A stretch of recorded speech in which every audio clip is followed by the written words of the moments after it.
a blessing. Sing a song full of the hope that the present has brought us. Facing the rising sun of our new day begun. Let us march on till victory is won.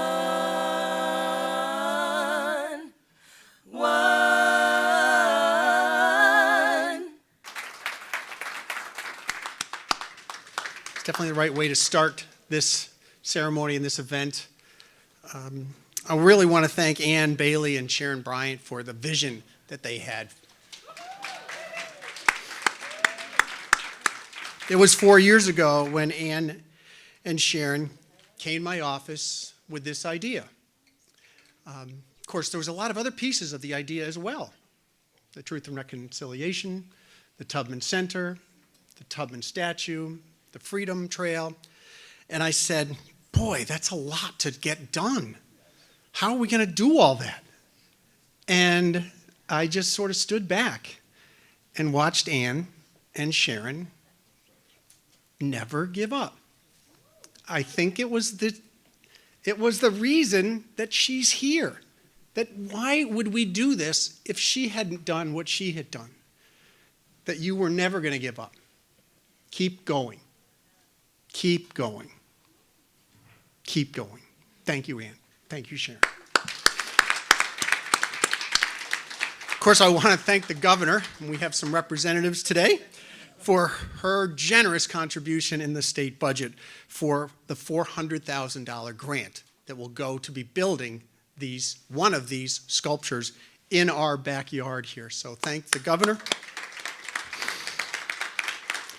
I also want to thank our mayor, Jared Cram, who's also supporting this project with a $100,000 grant for us to educate our students and our community about the Freedom Trail, about Harriet Tubman, about slavery, and about where we're headed from that direction. I am the MC today, so I will not go into a lot of detail about the things that the other folks will be getting into detail. So first, I want to introduce Dr. Sharon Bryant, the Associate Director of the Tubman Center.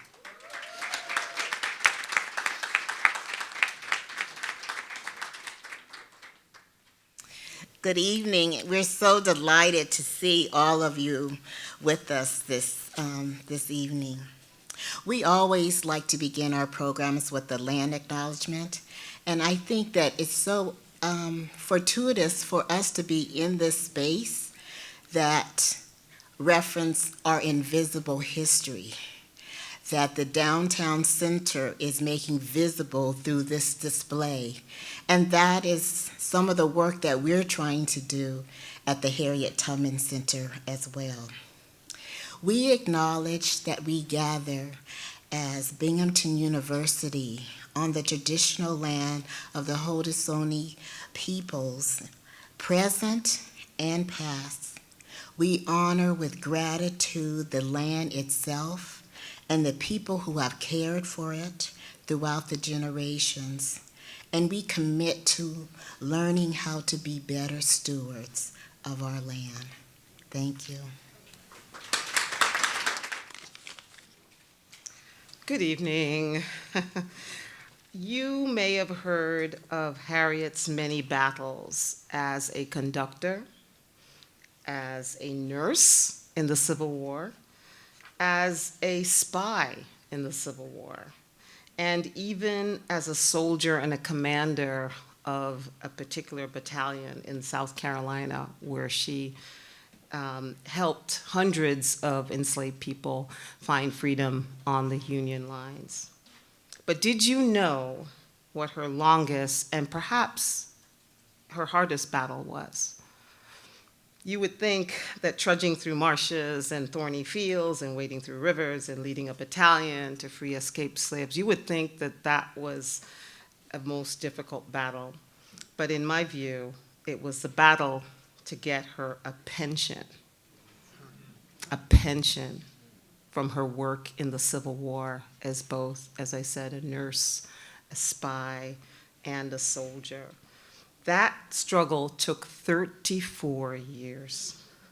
It took 34 years of advocacy on Harriet's part after the Civil War to get a pension. It took almost 50 letters of support in a file this thick, 113 pages.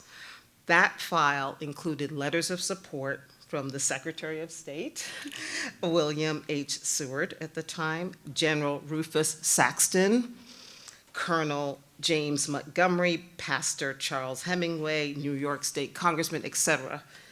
It took those letters and advocacy over 34 years, and then it took a bill, H.R. 4982, and that bill is the one that was passed to grant her a pension, January 19th, 1899. She died in 1913, so you can imagine she only had a few years to enjoy it, but not surprisingly, you won't be surprised she shared that pension, the $20 a month, with elderly enslaved people, formerly enslaved people who did not have any kind of means to live. So what does this story tell you? What does it say to you? I wish I had time. If I had time, I would ask every single one of you, what does this mean to you? What comes to mind when you think of a story like this? But I don't, but maybe one-on-one you can share. For me, it says something about Harriet Tubman, who was venerated in her time. Certainly she was well-known, she was a well-known figure, that she had to go through this.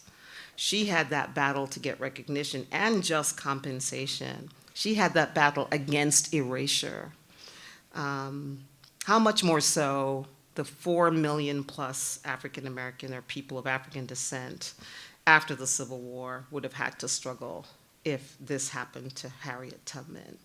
And this is why I think this woman warrants, she's a woman of her time and for all time. She warrants the fuss that we're making of her. She warrants your presence. She warrants us to emulate, if we can, even in some small way, her strength, her courage, and also her persistence, and most of all, her steely faith and hope. And finally, I just want to say that when I say that she is a woman not only of her time, but for all time, I do believe that she is a woman, she is a person who was so committed to human rights that we should be able to see in her an emblem of the fight for justice that needs to continue, not just here in America, but all across the world. She's a global figure, and there are many such instances of injustice across the world, genocides, holocausts, past and present, that I think for us, Harriet Tubman represents the battle against it all. Thank you so much for being here.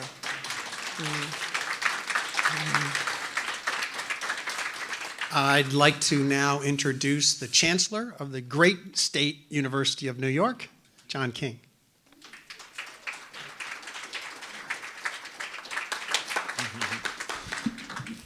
Thank you so much, President Stenger, and congratulations, Ann and Sharon, for this important moment. I want to recognize Secretary of State Rodriguez and Assemblywoman Lupardo, my colleagues in government.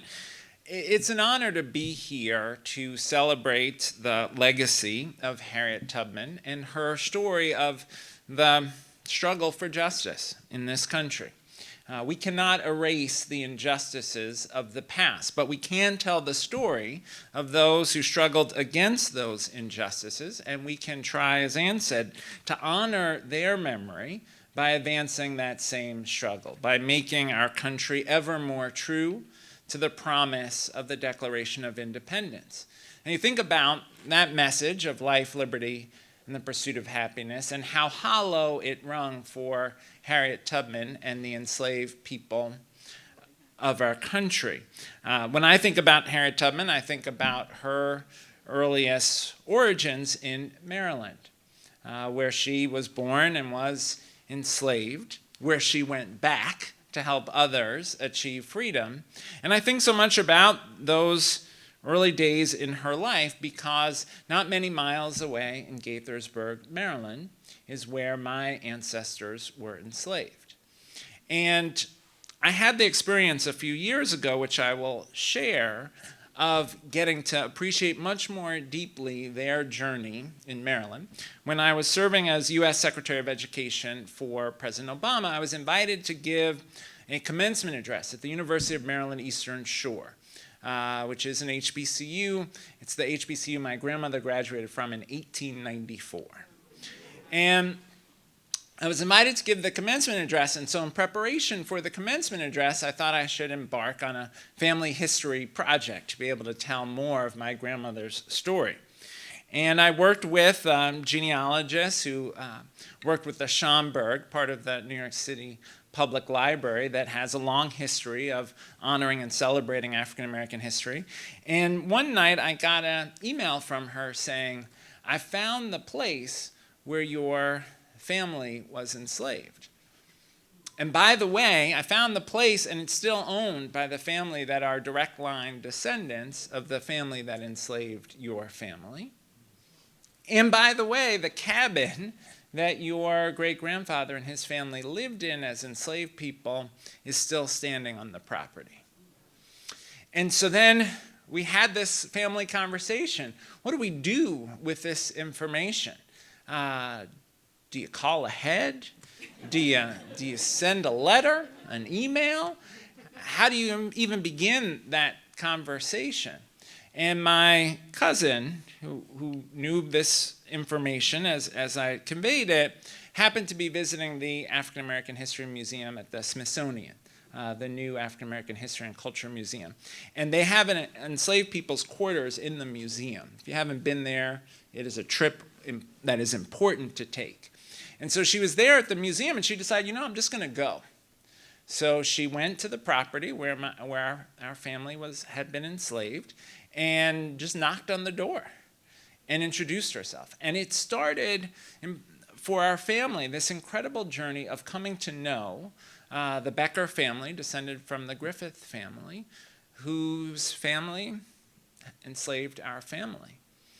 And it gave us the opportunity to learn so much more about our family history and to stand inside of that cabin.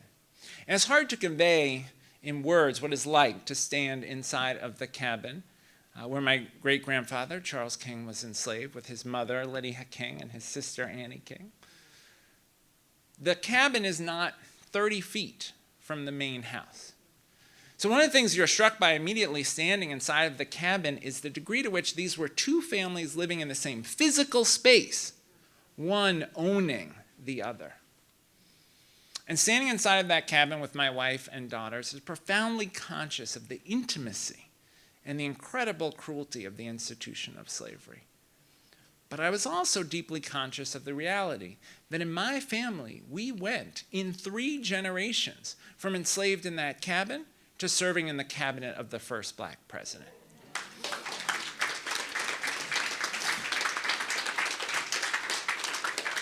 And so ultimately, that to me is what the Harriet Tubman story is about, right? It is about acknowledging the reality that our country, from the very beginning, had this original sin of the institution of slavery, this ugliness, this horror. And from the very beginning, there were those who were struggling against it, those who were oppressed by the system, and allies who were struggling against it. And they struggled against all odds. It took a civil war to vanquish that system, and that system has come back generation after generation in new forms. Right? We think about the dismantling of Reconstruction in the post-Civil War period. Reconstruction where there was progress in the 13th, 14th, 15th Amendments, where you had the first black elected officials serving in Congress. We had the founding of so many of our historically black colleges and universities, and then retreat and sliding backwards. And that is our history.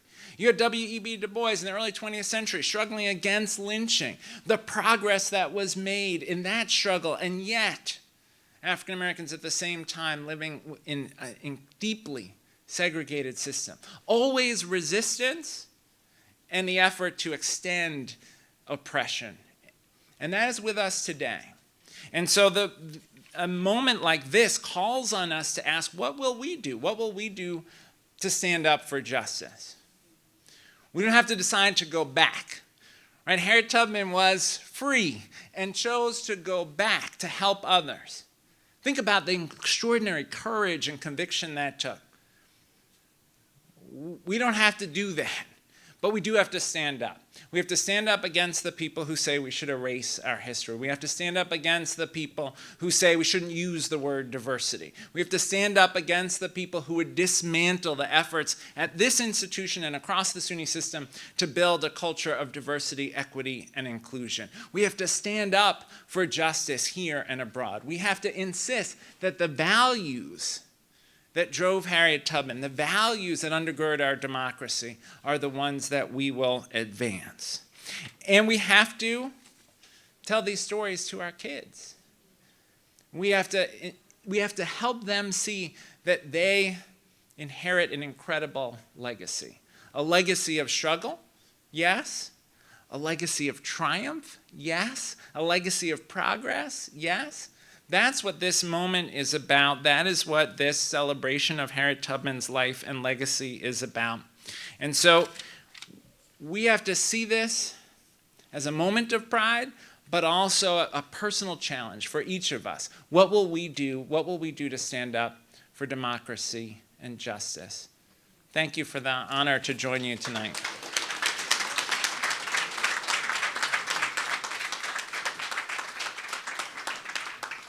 I have the best boss in the world. You're amazing, John. I never heard that story. That's incredible. You know, it's one thing for the governor to put money into the budget. That's just something that gets written. But it's another thing to keep it in the budget through that whole process. And I really want to thank Donna Lupardo for keeping it in the budget through that whole process. Now I'd like to introduce the New York State Secretary of State, Robert Rodriguez.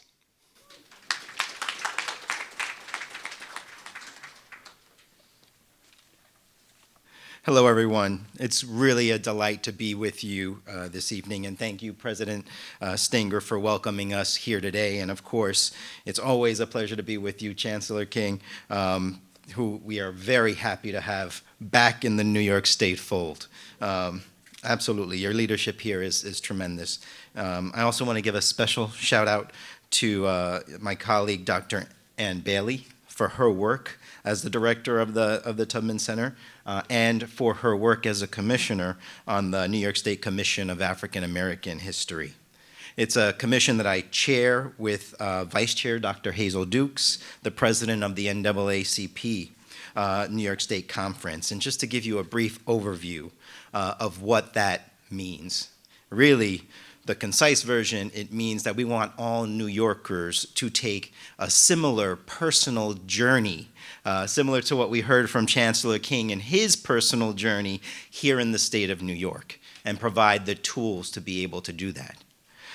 But in 2022, by executive order, Governor Hochul announced the creation of this very important commission on African American history. And its purpose is to strategize, brainstorm, and ultimately present ideas that recognize the full histories, the rich legacies, and the cultural contributions made by African Americans and Black New Yorkers to our state and our nation, in spite of every known barrier, obstacle, and persecution they have faced. And the commission is comprised of highly accomplished and dedicated public servants and academics, many whom are represented in the SUNY system, and gathering throughout this year to decide how we ensure that New Yorkers have a better understanding of our history, because it truly is all of our respective history.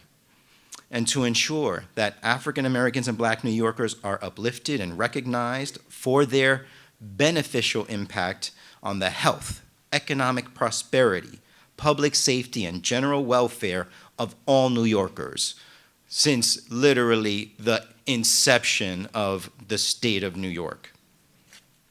And we're doing this by partnering with incredible organizations and community-based organizations, and of course, SUNY, and by bringing New Yorkers into the conversation through events, cultural programming, scholarly research, other activities like this one, placemaking, and recognizing our histories through physical and artistic representation like we are doing here today. But more importantly, it has taken far too long, and I thank Governor Hochul for making this a priority, this vision to create a more inclusive future. The one thing that has not changed is that we all need to draw inspiration and guidance from our past. In order to build that inclusive future, we have to make sure that we know our past, that we are guided by the work that we do moving forward, because that is the only way that we can make it inclusive and the model of society that we all aspire to. So tonight it's a very proud moment for the commission because this is a project, it's our first, the first that we have advocated for and pushed for in terms of our efforts to be able to recognize the contributions and the struggle and the resistance and recognize a truly incredible leader here in this community, in the Binghamton community. So we celebrate that, but the celebration could not happen again if it wasn't for our colleagues in government. Thank you, Assemblywoman Donna Lupardo, and thank you, Senator Webb, because these budgets are, again, collaborative, and we could not do that unless we complete our budget process. But tonight we celebrate.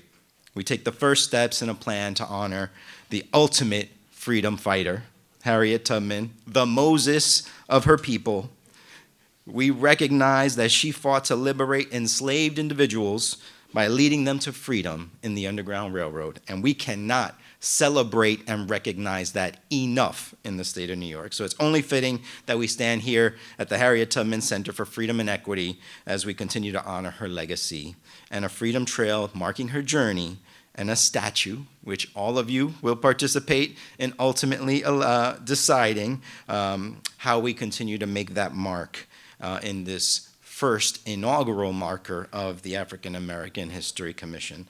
So thank you very much. It is truly awe-inspiring. It makes you stop and think and recognize that we can make a difference. By recognizing our history, by looking back, by following in the example of Harriet Tubman, that we know that we can make the change happen. We can continue to learn, educate the future generations about our history. So I look forward to all your proposals, and thank you so much for having me and allowing me to represent Governor Hochul at this momentous occasion. Thank you.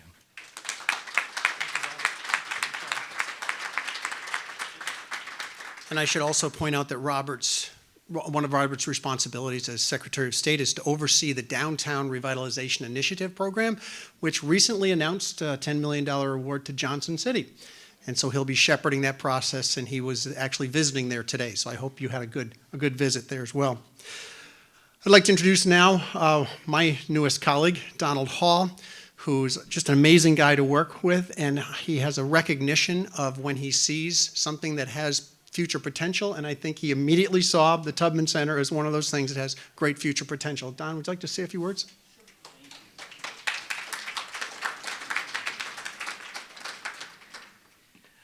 Thank you so much, and I am really honored to be here today at this incredible celebration of everything Harriet Tubman has meant to all of us.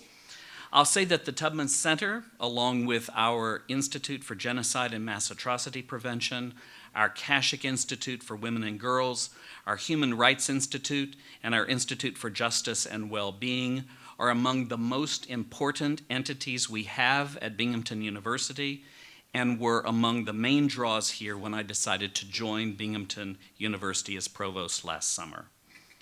I was asked to say what Harriet Tubman means to me personally in 2 minutes. I think the best word to describe her powerful and personal legacy is one that is, I'm an English professor, admittedly jargony, but incredibly accurate, and that is the word intersectionality. Tubman was a multidimensional and multiply engaged activist. one whose struggles and history-making achievements came from the interplay of her work as a person of color, as a woman of color, as a slave deprived of access to the economy except as a commodity herself, as a veteran, as a suffragette, and finally as someone experiencing abuse and exploitation because of her age. She shows us that none of us is one thing only. We are all complex agents within our socio-cultural contexts, and that in order to create a more just world, we must stand up to and call out oppression in all of its manifestations. As another great role model of activism, the late wonderful theorist Bell Hooks reminds us, we must all learn to talk back to power, to call out racism, sexism, ageism, class exploitation, and today the forces that demonize those who live their lives as queer and trans folks. Tubman continues to inspire us, continues to inspire me, because she never, ever stopped talking back. Thank you.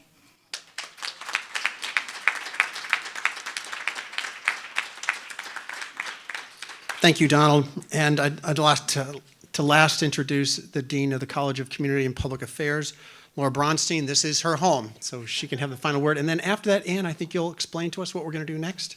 Okay, Laura? Thank you. Thank you especially, Dr. Bailey and Dr. Bryant, for including me in this evening's events, and more importantly, for your work in memorializing Harriet Tubman's legacy so it stands as a beacon for us all. As the Dean of the College of Community and Public Affairs, with offices and classrooms here at the University Downtown Center, literally the backyard of Harriet Tubman's critical work, our mission is to educate students to do nothing short of making the world more just. CCPA students do this by running organizations, guiding policies to eliminate disparities in health and education, get us closer to gun control and the elimination of violence in our schools and in our streets, address climate change, and on and on and on.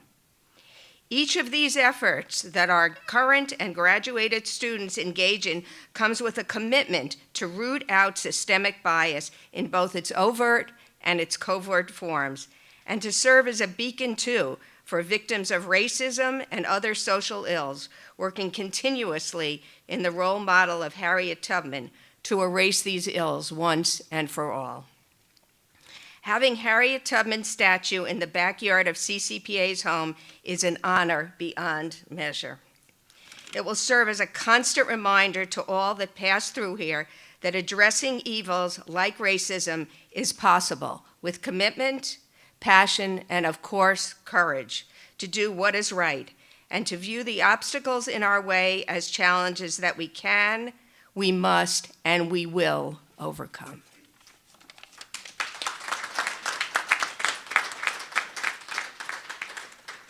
Now, I'm going to ask Ann to describe the process that we're going to be using and also a little bit about the timeline, perhaps, of where we're going from here to the finished product that will be out there. Ann?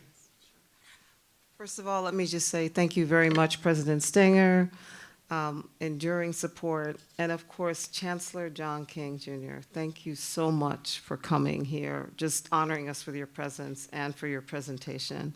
Needless to say, all the other speakers as well, we are truly moved, we're truly grateful for this opportunity to be here. Secretary of State Rodriguez, thank you, Provost Donald Hall, thank you, Dean Laura Bronstein, and of course, my partner in crime, Dr. Sharon Bryant, or partner in good things, we like to say, in great things, in good things. So, I'm mindful of the fact that you're on your feet and you might be getting a little tired, but we have another hour just for you to mill around or to vote. We actually would rather not use the word vote, just to give feedback on which of the statue models you would find perhaps the most effective for us to choose. And so you would be giving that feedback to the Public Art Committee, some of whose members are here today, like Professor Al Tricomi. There's a number of you here today. I'm not quite sure exactly who, and others who are here today. And you'll be giving feedback to the art jury. You'll be giving feedback also to the Public Art Committee, subcommittee of the Tubman Center. So please vote with, here I go again, trying to stay away from election talk. Can we appreciate that? But please give us feedback via QR code or a paper ballot. And we have these wonderful volunteers, many of which are, Tubman Center, either steering committee members or volunteers who work with us, graduate students, a number of amazing graduate students and undergraduate students who've been so helpful. So otherwise, enjoy the food, enjoy the evening, enjoy each other, and inspire each other. Thank you so much for being here.